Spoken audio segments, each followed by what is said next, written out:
Hello, welcome to my tough finale predictions and tips video, but it's not entirely that. Few things I want to get to today, but first off, it is the 3rd of July 2018.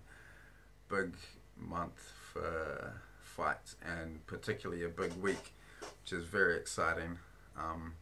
I'm losing my mind more and more every day over what is coming up this weekend.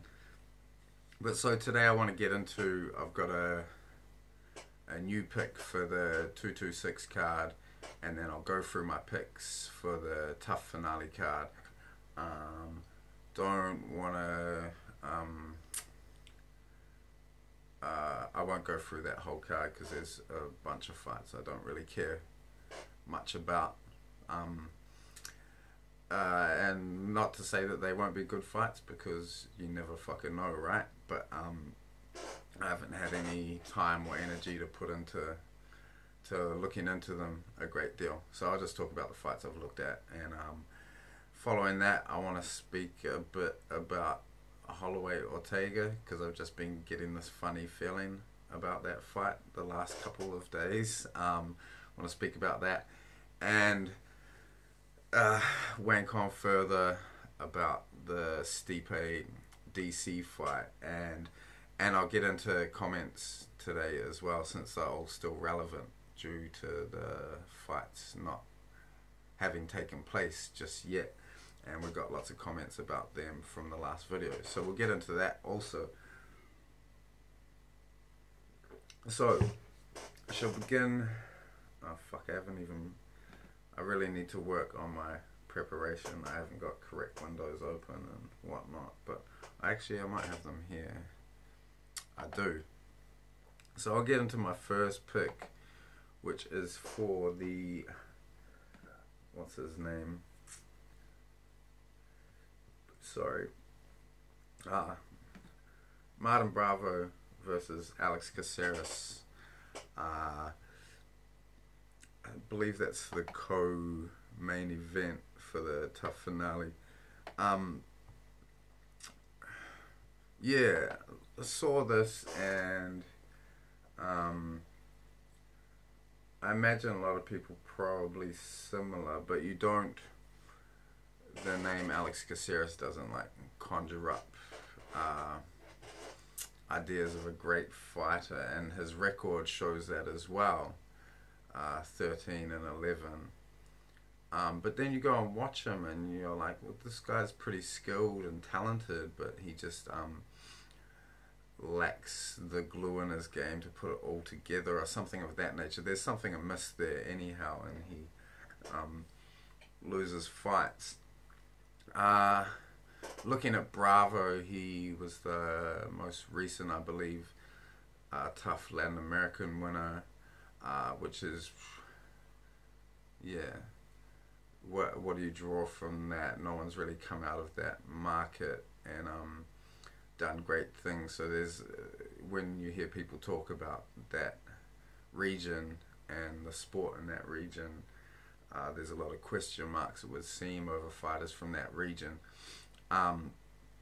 He is coming off a devastating loss, which I think was his first loss. Prior to that, he'd won 11 straight. And I believe he got caught with a knee real early in the fight. So he's bouncing back from his first loss. A young guy. It'll be interesting to see how he bounces back from that loss. I suspect, just given the nature of the way he fights, I don't think that, if anything, I think that loss might be an inspiring factor for him, and he will be looking to get it back, which could go against him again, you know, like if he comes out too over eager to erase that loss, that could affect his performance. But the way he fights, I don't really see it changing too much, because he kind of fights like a fucking maniac anyhow. He's got a crazy pace. He just throws and throws and throws, aggressive, just comes forward and keeps going. He's really scrappy. He hasn't been super active, but given his age and how young he is, given his age, I expect him to be learning lots, or I hope so. And in those periods where he takes a break, yeah, and he's kind of not a super technical guy, but he just wears opponents down with pace. He just keeps coming forward, keeps coming at them, and wears them down. Yeah, so that's the read I got on Bravo. As far as Caceres goes, like I said, he's 13-11, so not an amazing record. You'd have to wonder how much more fights he has left in the UFC, because I think he's recently just been losing a lot. Really game fighter, like he comes in, he seems to enjoy being in there. But yeah, he just makes really poor decisions during fights. He switches lots, uses lots of movement. But yeah, one particular fight I looked at was his fight with Rolando D. And D effectively only had the use of one eye after suffering a cut on one. And yeah, Caceres just didn't appear to have that killer instinct. You know, he had his opponent at a huge disadvantage, and he actually let D back in the fight for a while. He eventually won, but yeah. Other interesting points about this fight: Caceres has as many losses as Bravo has fights, and Caceres has not beaten a high-level opponent since 2014. So it's been a while since he's had a decent win on his record.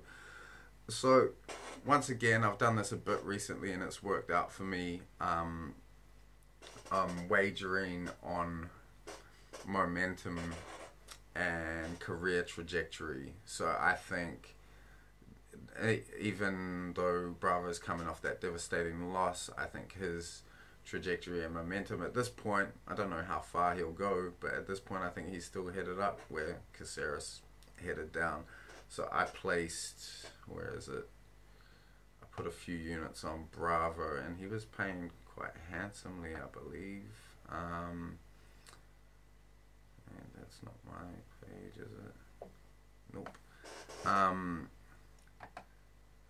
Just looking up to see how many units I put on.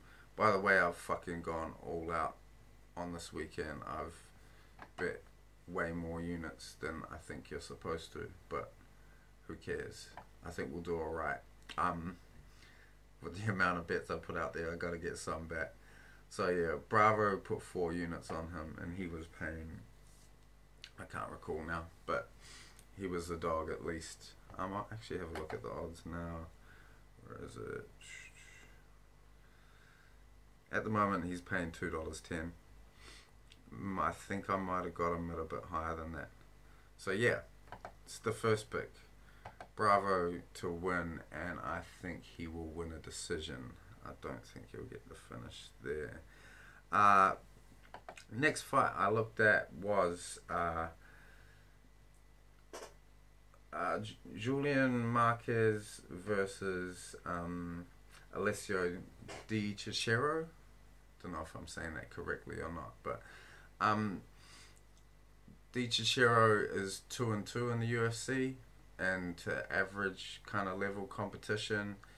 He's a big guy, like he looks really big for the division, but I think Marquez looks significantly bigger, both, and he's listed as being taller, but he looks thicker as well, which is interesting. So both really big guys for this division, middleweight. Di Cicero had a really, really strange fight with Bamboche in his last fight. People that are familiar with Bamboche would have seen him fight, and the knock on him is pretty much that he sucks. And yeah, real weird fight. Bamboche just did fucking nothing in that fight and just was dancing around, avoiding engaging. And Di Cicero seemed to be at a bit of a loss, which is, I guess, somewhat understandable. But when he did get the opportunity to engage, he looked quite slow and like he couldn't clip. Bamboche eventually did catch up with him and put him away with a beautiful knee, but it took quite a while and he looked quite lost in there. Yeah, another point about that fight is I don't know if people remember, there was like a viral video of that boxing coach from New York, Eric Kelly, who was like uh, training all those dudes from Wall Street and berating the absolute shit out of them. And I'm pretty sure he was in Bamboche's corner for that fight, which was quite hilarious. If someone could confirm that, that would be great. Thank you. So I'd love to see some more cornering from Eric Kelly. Back to this though. DiCicero, he has a well-rounded game. Like, he looks good wherever the fight goes. Well, skilled wherever the fight goes. I wouldn't say good all the time. Throws straight and long. In a few fights I observed, he appeared to cut easily, which could be a problem. He went to a split decision with McClellan, who has been finished in all his other UFC losses. So, and McClellan's record is shocking in the UFC. I question the power DiCicero has on the feet, and he does appear, been in some brawls, but he does appear to get tired during the fight, which it's a fight. People do get tired. It's fucking hard work. And in this case, I think Marquez has the same issue. So, you might see two very tired guys in there if this goes into the second, third round. DiCicero has never been KO'd though, which has made this a little difficult to bet, because I'm betting Marquez, and I think the way he gets it done is the way he typically finishes fights, is with a finish. So, but DiCicero's never been KO'd, so interesting to see what happens there. As for Marquez, Julian Marquez, he's on a 5-fight win streak, and all those wins come by way of finish.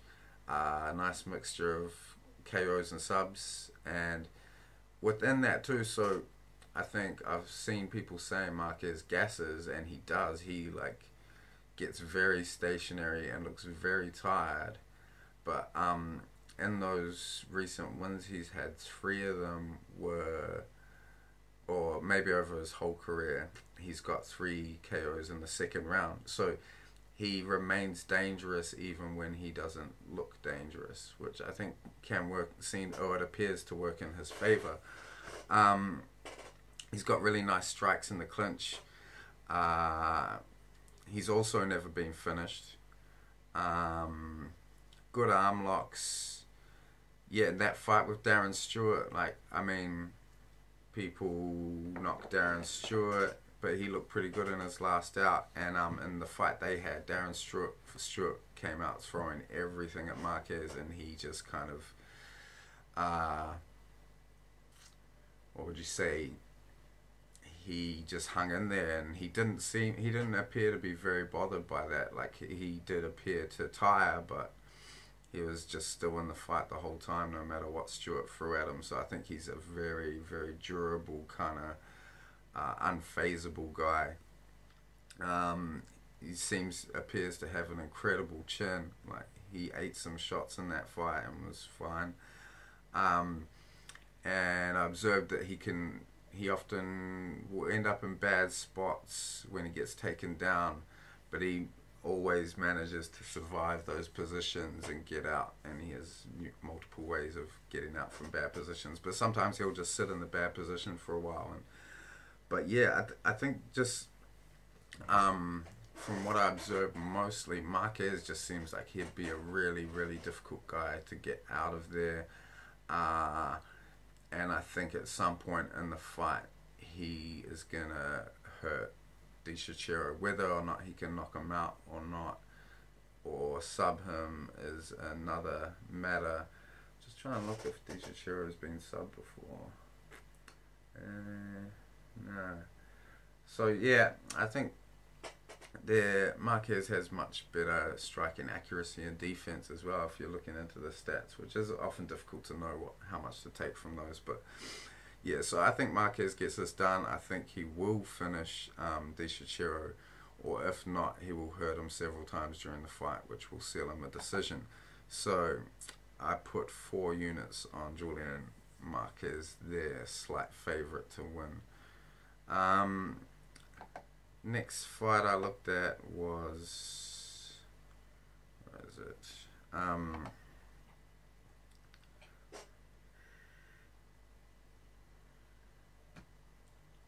Gerald Meerchat versus Oscar Pihota.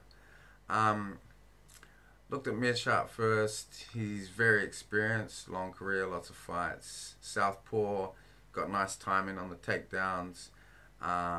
Really tough. He survived for some time against Maheta Santos, who is obviously terrifying, but maybe not as terrifying as we thought. But you know, he hung in there. Not for the entire fight, but for a while. He's lost a lot of times by submission, so and I think Pihota has a lot of submission wins on his record. Against Eric Spicely controlled him on the ground for long periods of time. Meerchat's got a nice stand up and a really nice body kick, nice and long and powerful. For Pihota, he's unbeaten, 11-0 and 1 no contest, I think. Definitely a finisher. One concern is he hasn't really faced high level competition yet, but he looks, even on like his UFC debut, he looked really composed and calm in there. He's very mobile. His back take is incredibly fast, and if he gets hold of something, i.e. your neck, his squeeze looks fucking nasty. Good takedown, good timing on it. I think he only had one fight in Cage Warriors, but it was title fight, and he won the title there. Black belt, BJJ, real slick on the ground, and has beautiful timing on his right hand. I think Pihota can win this fight on the feet or on the ground. I think he's better everywhere, and yeah, I think we might see him sub or win a decision here. So on Oscar Pihota, I have, what do we put there? 4 units on Oscar Pihota. The final fight, I wasn't going to bet, and then something interesting happened. So I think if you've watched other videos of mine, you might have seen me talking about how TAB in New Zealand is garbage for odds, and they pay out way less than the other sites I frequently use. So I don't use it. I have an account, but I don't use the TAB for betting MMA at all. And then I was just browsing it the other day, and I saw that they had Luis Pena paying, I think it was $1.47, as opposed to the other sites I do use were paying like around $1.20, $1.30. So I was going to include him in parlays because I was super confident he's going to win this fight against Richie Smullen. But when I saw those odds, I had to take a straight bet, and I fucking thumped 10 units on Luis Pena. Yeah, so I got 10 units at him paying $1.47 on the TAB, which isn't even listed on the Bet MMA site, but figure that out. So I've been watching the Tough Show. Obviously, Luis Pena got injured after winning his first fight in a real good performance. And then Richie Smullen, when it came time for him to fight, his legs cramped up or some shit. But I was watching that, and at the time I was like, this is an anxiety attack. And that's what I was pretty sure it was. So some questions there about Smullen. But anyhow, I went back and watched some tape on both guys, and which further confirmed what I thought about this fight. Pena, Violent Bob Ross, great nickname by the way. He's really well rounded. He looks like equally good on his feet and on the ground.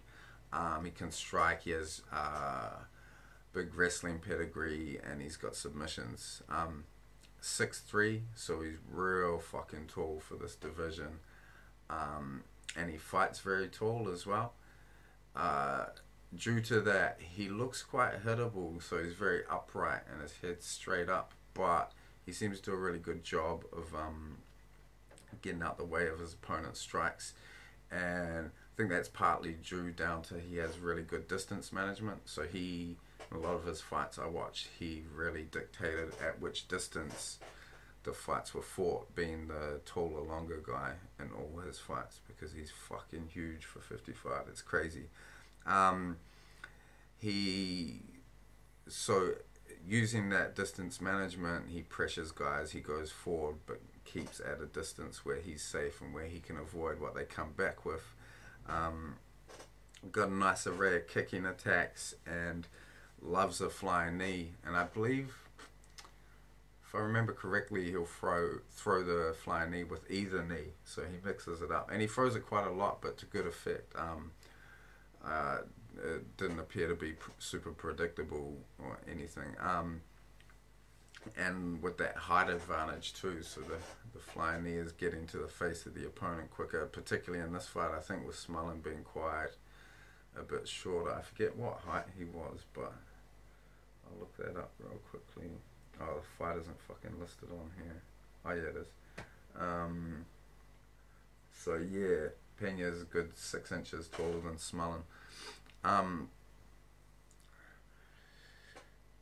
Going back watching tape on Pena, appears, so he's really young. I think he's only like 24.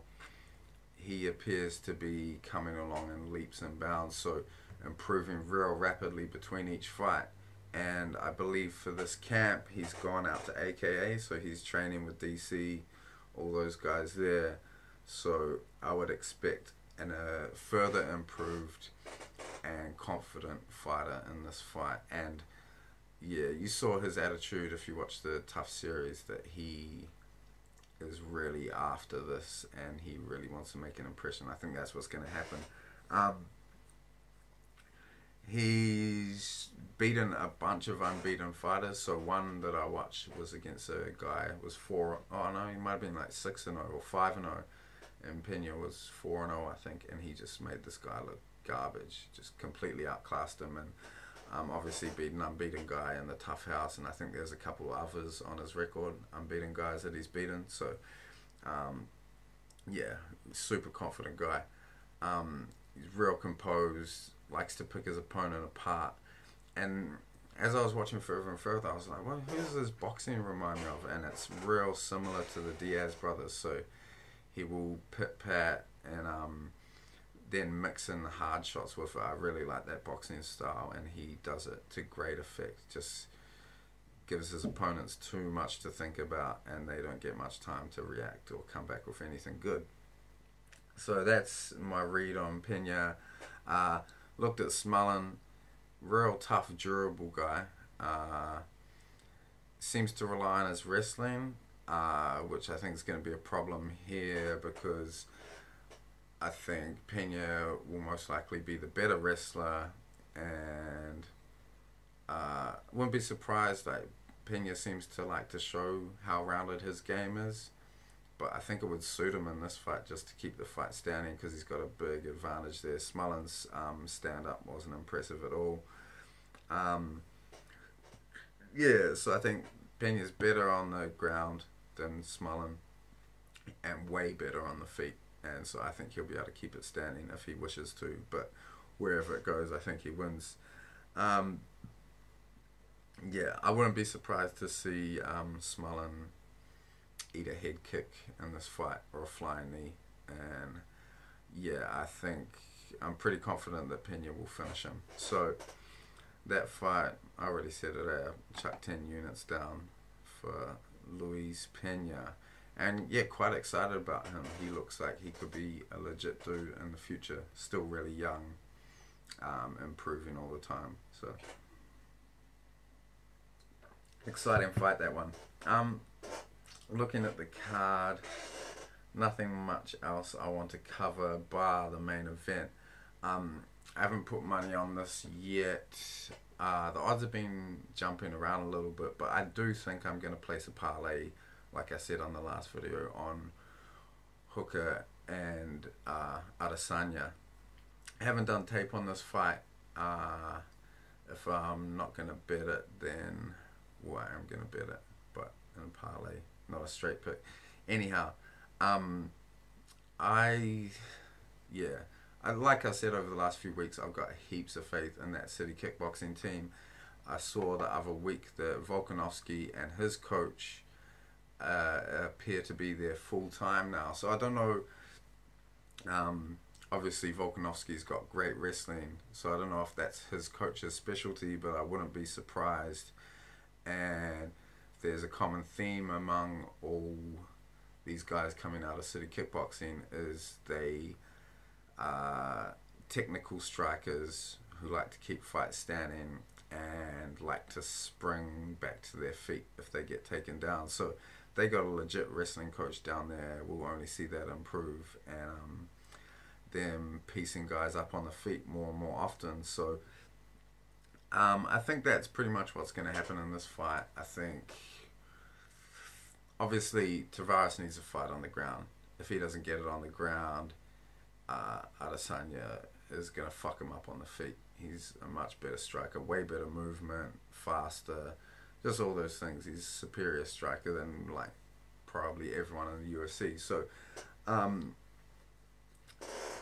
yeah, and it is interesting. Obviously Tavares is better wrestling than Vittori, and Vittori managed to get him down, held him down that last round.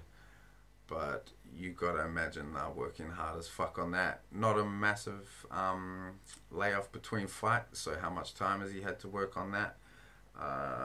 An interesting point to consider. But yeah, I don't know.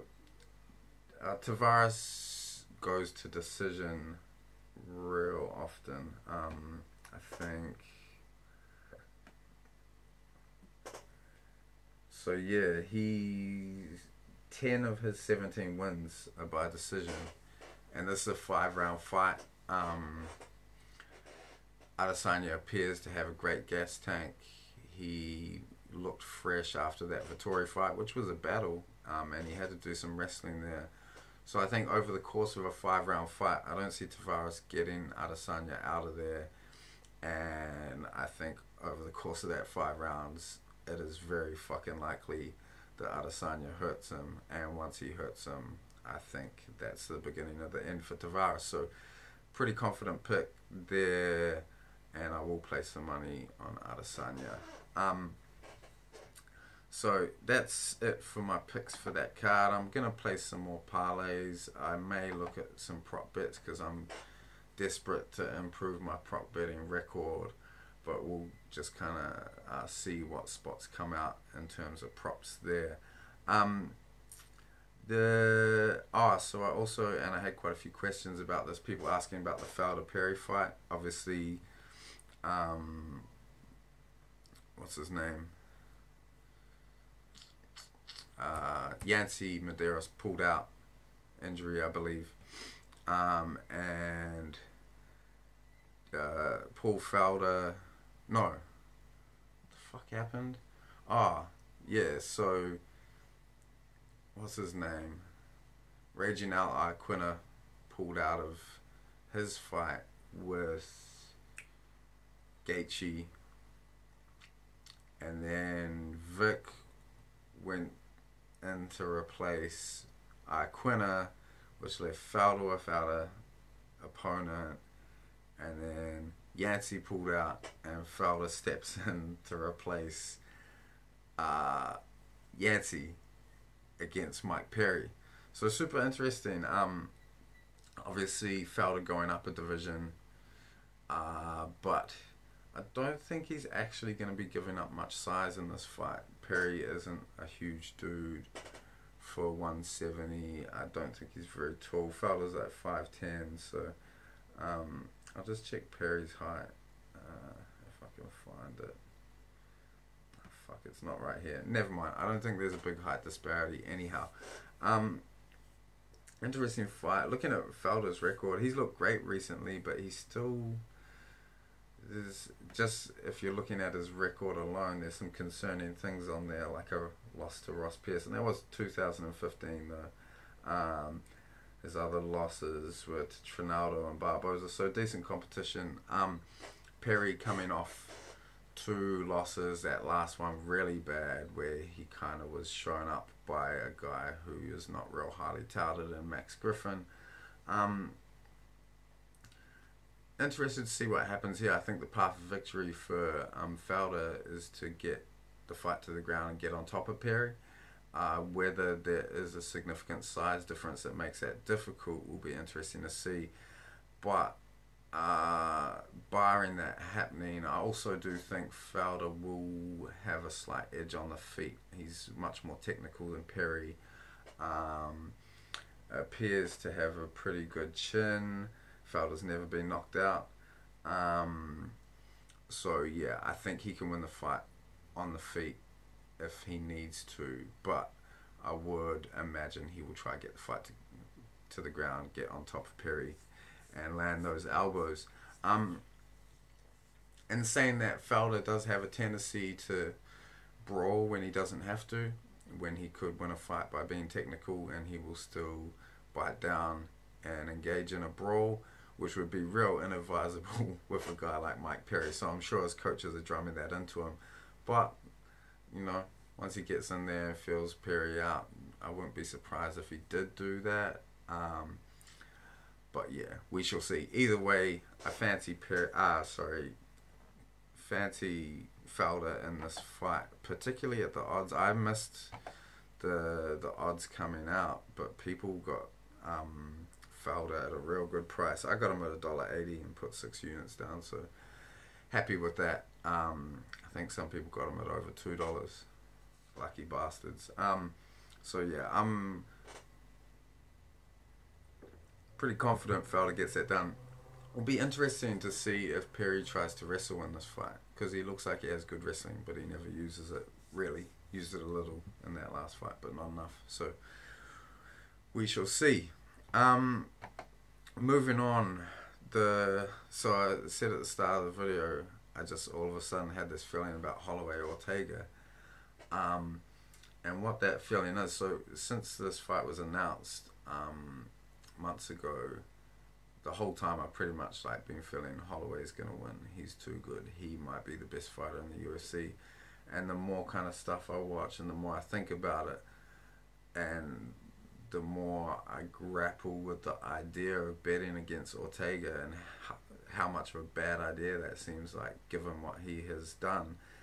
But then also the idea of betting against Max Holloway seems insane as well. But just over the past couple of days, I've got this feeling, and it's just a feeling, so it could be completely ridiculous, but I've got a feeling that Ortega's going to hurt him on the feet. Seen in Holloway's fights, he kind of accumulatively gets better through the fight, and it's later on that he starts putting it on guys in the striking. I think his willingness to kind of trade on the feet could end up being his downfall in this fight. Obviously, Ortega's got crazy power. I think we're still learning about what his abilities are in the stand-up, but they do seem to be improving greatly. So I don't know how much you can read into those fights a few fights ago where he was getting outstruck by guys, and then still ultimately winning fights. So I don't know, just the more I think about it, I think Ortega's going to win, which will make me incredibly happy. I like Max as well, but fuck, I love Brian Ortega. I think he's just a great character, and seems like the best fucking human being. So yeah, I kind of feel like he's going to win now. Whether that is he hurts or takes Holloway out on the feet, or whether he hurts him and then gets a sub. But just now that I'm considering that avenue more, I'm more open to that idea of Ortega doing something on the feet. Then I'm like, well, fuck, he's got a couple of paths to victory. So yeah, we shall see. Anyhow, so fucking excited for that fight. Something else I was looking at during the week. So obviously, I got quite a bit of stick for my views on the Stipe DC fight. People probably aware now, I'm not a huge Stipe fan. I think he's, whilst incredible, slightly overrated, which isn't a contradiction if you think it sounds like one. Um, and I was watching something and they showed the knockout of Vadum, and I remember thinking it when I first saw it, and as Vadum was rushing at him like a wild man, Stipe looked fucking uncomfortable. If you watch the slow-mo of that shit, he's all over the show and he's uncomfortable. And of course he lands that shot and he's off balance going backwards, and it's crazy testament to his power that ended the fight. But yeah, he didn't look composed when he was under pressure. So I looked at more fights. I looked at the Struve one and noticed the same thing. Obviously, this is a long time ago, but the Verdun one is not so long ago.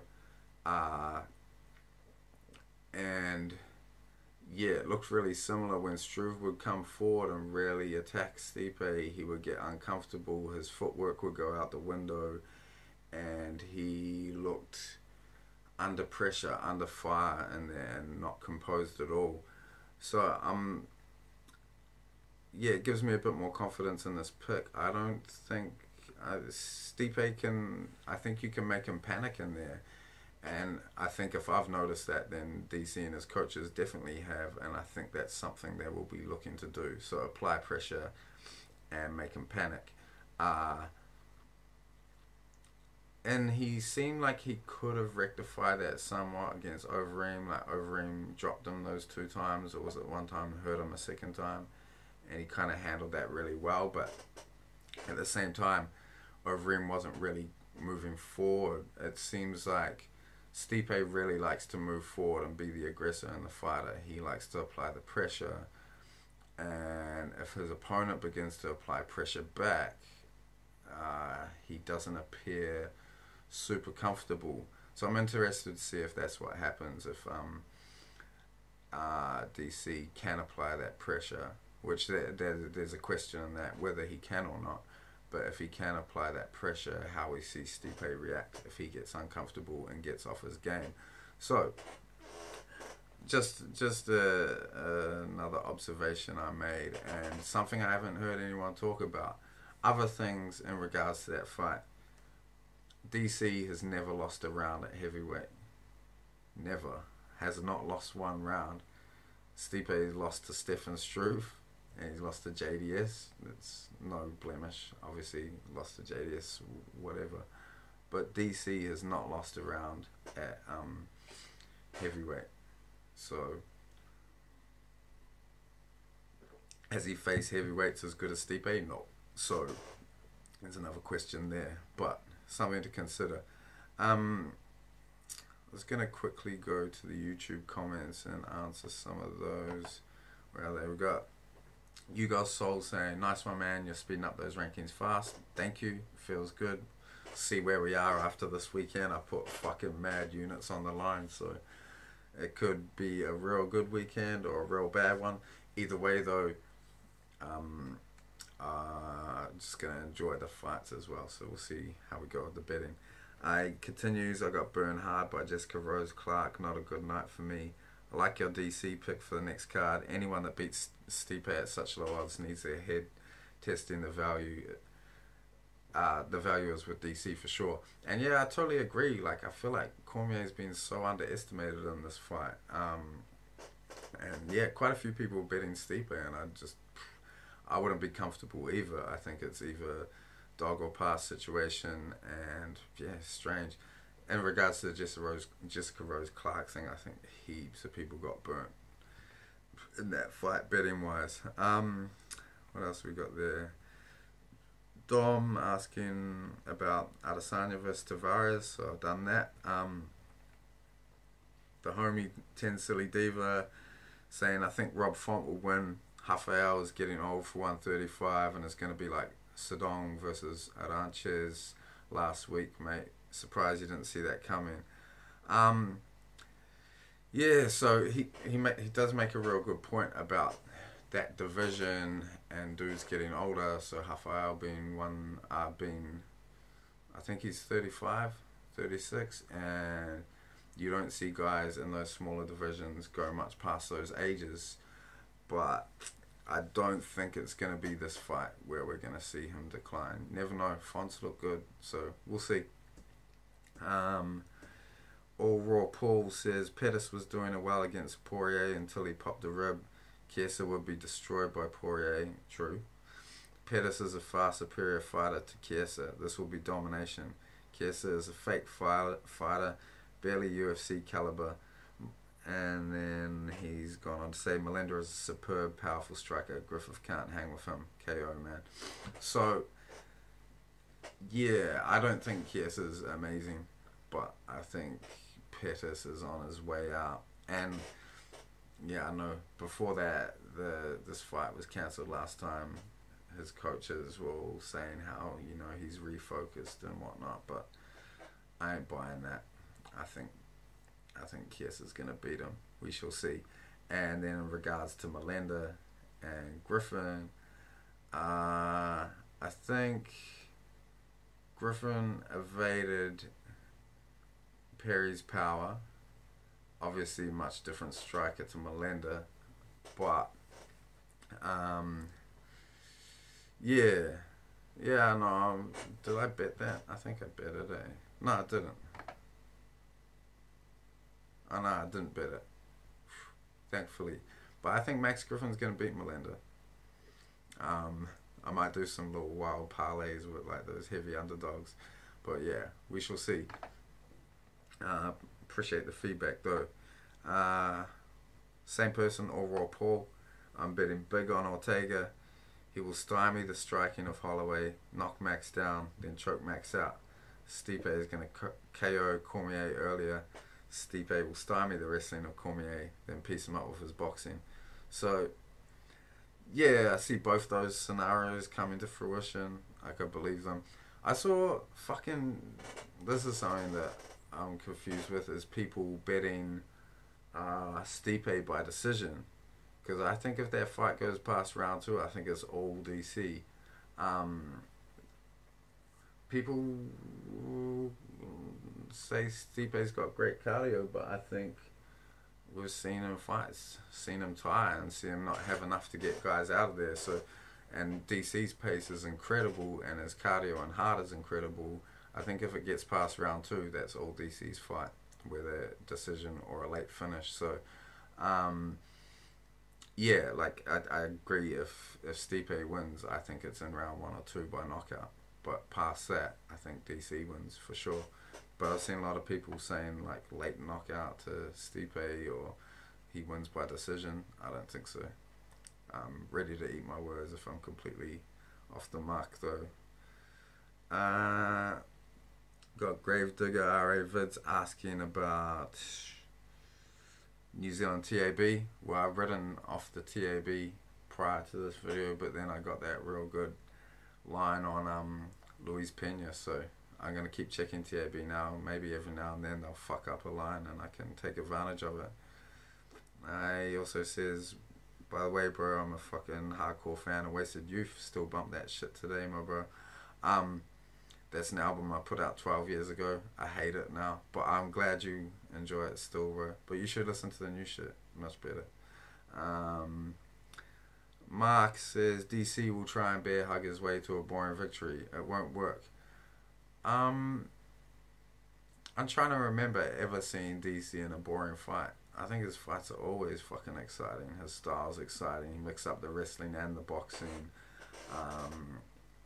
And then obviously lifting fucking giants off their feet and dumping them on their heads. Fuck, I hope he does that to Stipe. I'll lose my shit. But yeah, I don't think this fight will be boring. The only way it will be boring is if Stipe wrestles Cormier and wins the wrestling, which I don't think he will. Because that's a boring fight. Stipe laying on top of Ngannou and Hunt for 5 rounds. Those are boring fights. But yeah, I think Stipe will try and outbox Cormier, so I don't think it will go that way. Mark, right, who you got now that it's Felder vs Perry? I want to believe that Felder's gonna get pissed for getting fucked around a lot and come out making a statement. Yeah, I suspect the same. I think Felder's gonna have a point to prove, but then again, so will Perry. Like Perry, yeah, he's got a point to prove as well after those few losses. But should make for a cool fight week. I love Mike Perry interviews. That dude's super interesting. Jason T says, I picked close based on his win over Mark Diakese. Took out Diakese's lead leg. And in the first couple of rounds, I feel Venata has all the skill and X factor in the world. I just feel his makeup is, once he's in a tough fight, he's going to brawl, and you don't want to do that with Close. He's big for the division, very strong. I think Venata falls right into Close's game plan. Yeah, interesting. I could definitely see it going that way. I do favour Venata, though. Just don't have heaps of faith in him. Jason T also writes, I went with DC as well. He's fought at heavyweight the majority of his career. He's been beating guys bigger than him for years. The question I have is, has DC ever come up against someone with mediocre boxing before? Why does he say mediocre? I'm not sure.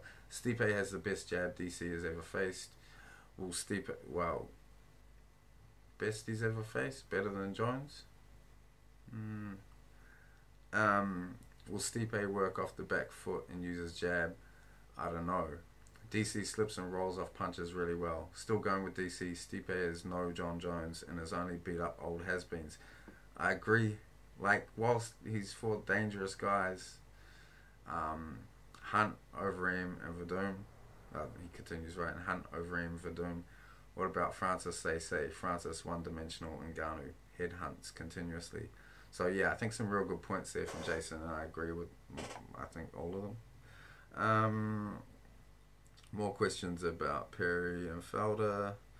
Someone here, Mr. Wolfric says, Stipe by mentality, which, yeah, I saw an interview where DC's commending and talking about how he admires Stipe's mindset, and when he went out and did that piece on him for Fox Sport. But I don't think anyone can match DC for a winner's mentality and mindset. I don't think anyone has it over him in that department. That guy is the ultimate competitor. And then last comment is my brother Matt Williams, and he says, can't see Burns getting hands on Hooker. Reckon Hooker by TKO KO is a nice look. And yeah, I think that's what I think is going to happen in that fight also. I think Hooker's going to knock him out. So that's about all for today. We've run, nearly 50 minutes. So this may be my longest video yet. I think the last one was pretty long as well. But really looking forward to the fights. Please do give me some feedback. Engage in some conversation with me. That's my favorite part of doing this, really, is having the convo, especially like agree or disagree. It's all good. Yeah, and my next video, I will either be boasting real loudly about DC winning, or fucking hanging my head in shame and copying all the shit for getting it wrong. But either way, I'm looking forward to it. Yeah, fuck, it's crazy to fathom this weekend and how huge the ramifications are. Holloway Ortega, I was thinking about that the other day, and I was like, fuck, I want the rematch already. I don't want to see one of them fight Edgar or any of that shit. I just want them to rematch. And I think if this fight is remotely close, if it goes a few rounds, I think that may be what we get next. If there's a bit of back and forth in the fight, rematch next. Which I wouldn't fucking complain about whatsoever, because I think these two are going to have many fights in possibly several divisions. So super excited for that. Enjoy the fights this weekend. This is the one. This is the one for this year. So do enjoy. I'll be back on Monday probably to do my recap. People watch the recaps I do way less, so maybe I need to figure something out there. But yeah, I'll see you at the recap, and enjoy the fight. It's gonna be fucking crazy, right? Shut up.